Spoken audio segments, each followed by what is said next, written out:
কোরবানি ঈদের মাংস খেয়েছি, সব কিছুই খাওয়া হলো। তো এখন বাকি ছিল কলিজা ফ্যাকসা। আর হ্যাঁ, কলিজা ফ্যাকসা থেকে 1.5 কেজির মতো কলিজা ফ্যাকসা আমি এখানে নিয়ে নিয়েছি। তো শুরুতেই আমি একটা প্যানে পানি দিয়ে দিয়েছি। তো পানিটা একটু গরম হলে 1 চামচ পরিমাণ হলুদ দিয়ে দিলাম। আর এই হলুদটা একটু জাল হতেই আমি এখানে কলিজা ফ্যাকসাগুলো সব দিয়ে দিলাম এবং পর্যায়ক্রমে এটাকে ভালোভাবে জাল করে নিব এবং সিদ্ধ হওয়া পর্যন্ত অপেক্ষা করব। আসসালামু আলাইকুম বন্ধুরা, সবাই কেমন আছেন? নিশ্চয়ই অনেক ভালো আছেন। হ্যাঁ, আমিও আপনাদের দোয়ায় অনেক ভালো আছি। তো আজ আমি এখানে কলিজা ফ্যাকসা নারিকেল দুধ দিয়ে কিভাবে রান্না করলাম সেটাই দেখাবো। তো এই তো আমার কিন্তু এখানে কলিজা ফ্যাকসাগুলো ভালোভাবে সেদ্ধ হয়ে আসছে। আমি একটু মাঝে মাঝে নেড়ে দিচ্ছি। তো দেখুন আমার এটা কিন্তু সিদ্ধ হয়ে আসছে। তো এখন আমি এখানে কিছুটা নারিকেল ফ্রোজিং করা ছিল সেটা একটু দেখিয়ে দিলাম। এটাকে আমি এখন অফ ক্যামেরায় দুধ করে নিব। তো এখন দেখুন আমার এটা কিন্তু কথা বলতে বলতে সেদ্ধ করা হয়ে গেল। এখন আমি সেদ্ধ করা কলিজাগুলোকে ভালোভাবে ঝাঁঝরিতে নিয়ে ধুয়ে নিয়েছি। তো দেখুন ধোয়ার পরে তো এখন আমি এটাকে টুকরো টুকরো করে কেটে নিব। এই পর্যায়ে আমি এখন ফ্রাই প্যানে তেল দিয়ে দিলাম। তেল দেওয়ার পরে এখন কিছুটা পেঁয়াজ কুচি দিয়ে দিয়েছি। বড় সাইজের 5-6টার মতো পেঁয়াজ নিয়ে নিয়েছিলাম। তো এখন পেঁয়াজটাকে একটু কিছু সময় ভেজে নিব। এভাবে পেঁয়াজটাকে কিছু সময় ভেজে নেওয়ার পর এখানে আমি সব বাকি মশলাগুলো অ্যাড করব। তো এখানে আমি গোটা গরম মশলাগুলো দিয়ে দিলাম। দারচিনি, এলাচি, লবঙ্গ, কালো গোলমরিচ পরিমাণ মতো দিয়ে দিয়েছি। তো একটা তেজপাতাও দিয়ে দিলাম সাথে। এখানে 2 চামচ পেস্ট করা রসুন দিয়ে দিয়েছি। 3-4 চামচের মতো আদা পেস্ট দিয়েছি। তো এইগুলো সব পর্যায়ক্রমে দিয়ে এটাকে আমি রান্না করব। তো মশলাটা আমি আগে একটু নারিকেল দুধ দিয়ে ভুনে নেব বা কষিয়ে নিব। তো এই পর্যায়ে আমি হলুদ দিয়ে দিলাম পরিমাণ মতো, লাল মরিচের গুঁড়া দিলাম 2 চামচ পরিমাণ, লবণ দিলাম স্বাদ মতো 1 চামচ পরিমাণ।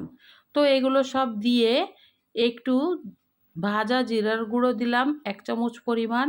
এটাকে ভালোভাবে এখন নেড়ে চেড়ে একটু মিশিয়ে এটাকে আমি কিন্তু কিছু সময় ভাজার পর কিছুটা পরিমাণ নারিকেলের দুধ দিয়ে আমি কষিয়ে নিব। এই যে আমি এখন একটু নারিকেলের দুধ দিয়ে দিলাম মশলাটা যাতে ভালোভাবে কষিয়ে নেওয়া যায়। তো দেখুন এ পর্যায়ে আমি ভালোভাবে মশলাগুলো কষিয়ে নিচ্ছি। বেশ কিছু সময় নাড়াচাড়া করার পর একটু কষানো হয়ে গেলে এখন আমি আগে থেকে কেটে রাখা টুকরো করা কলিজাগুলো ফ্যাকসাগুলো দিয়ে দিলাম। এখন এটাকে আমি ভালোভাবে মশলায় কিছুক্ষণ ভাজা ভাজা করে নিব। তো চলুন সাথেই থাকুন।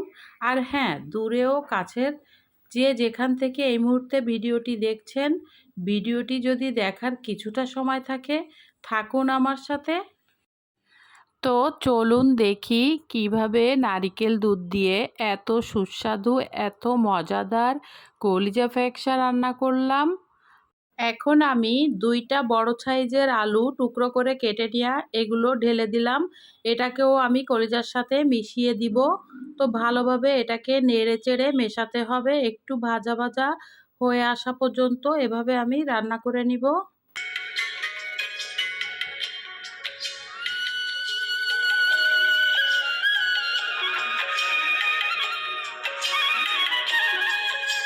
এ পর্যায়ে আমি কিছুটা নারকেলের দুধ দিয়ে দিব। এটাকে একটু কষিয়ে নিব। তো দেখুন সাথেই থাকুন, দেখতে থাকুন।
এই পর্যায়ে আমার কলিজা ফ্যাকশাগুলো ভালোভাবে কষিয়ে নেওয়া হয়ে গেল।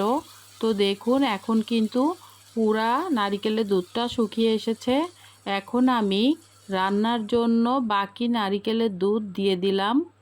তো দেখতেই পাচ্ছেন এখন আমি এটাকে ভালোভাবে নেড়েচেড়ে আবার কিছু সময় রান্না করব। তো বন্ধুরা, এভাবে যারা এখনও নারিকেল দুধ দিয়ে কলিজা ভুনা করে খাননি, অবশ্যই একবার হলেও খেয়ে দেখবেন। নারিকেলের দুধ দিয়ে কলিজা কষা বা ভুনা যেটাই বলেন, অনেক সুস্বাদু, অনেক মজাদার হয়। তো এ পর্যায়ে আমি ঢাকনা দিয়ে ঢেকে শেষ পর্যন্ত কিছুটা সময় রান্না করে নেব।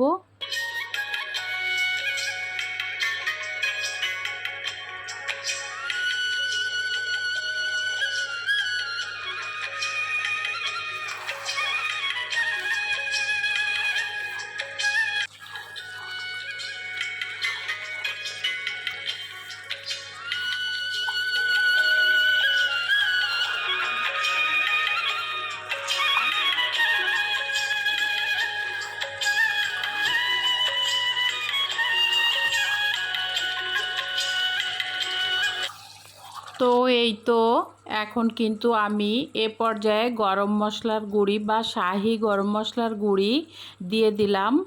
তো বন্ধুরা, এভাবে যদি একবার বাসায় রান্না করে খেয়ে দেখেন, অনেকে আমিও অনেক টেস্টি একটা খাবার।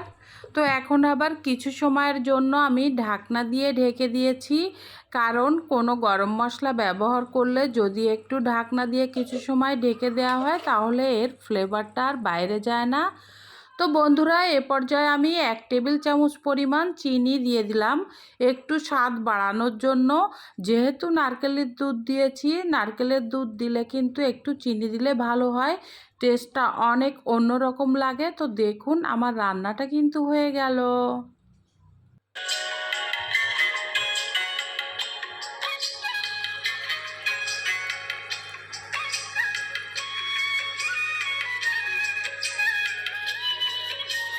দেখুন রান্নাটা কিন্তু হয়ে গিয়েছে, কতটা ইয়ামি লাগছে দেখতে।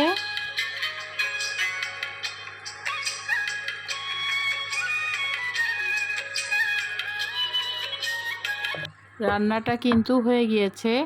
এখন আমি একটা সার্ভ ডিশে এটাকে ঢেলে নিব। তো দেখুন, সাথেই থাকুন।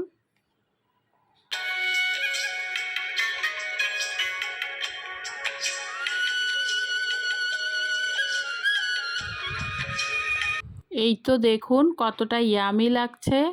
আর হ্যাঁ বন্ধুরা, দেশে ও দেশের বাইরে থেকে যে যেখান থেকে এই মুহূর্তে ভিডিওটি দেখছেন, যদি লাইক দিতে ভুলে গিয়ে থাকেন প্লিজ একটা লাইক দিয়ে দিন। আর হ্যাঁ, যদি ভিডিওটি আপনার কোনো অংশ ভালো লেগে থাকে অবশ্যই একটা সুন্দর একটা কমেন্টস করে জানিয়ে দিবেন রান্নাটা কেমন হলো। যে সকল বন্ধুরা এখনও পর্যন্ত চ্যানেলটি সাবস্ক্রাইব করেননি, অবশ্যই চ্যানেলটি সাবস্ক্রাইব করে লিমাস জার্নি পরিবারের সাথেই থাকুন।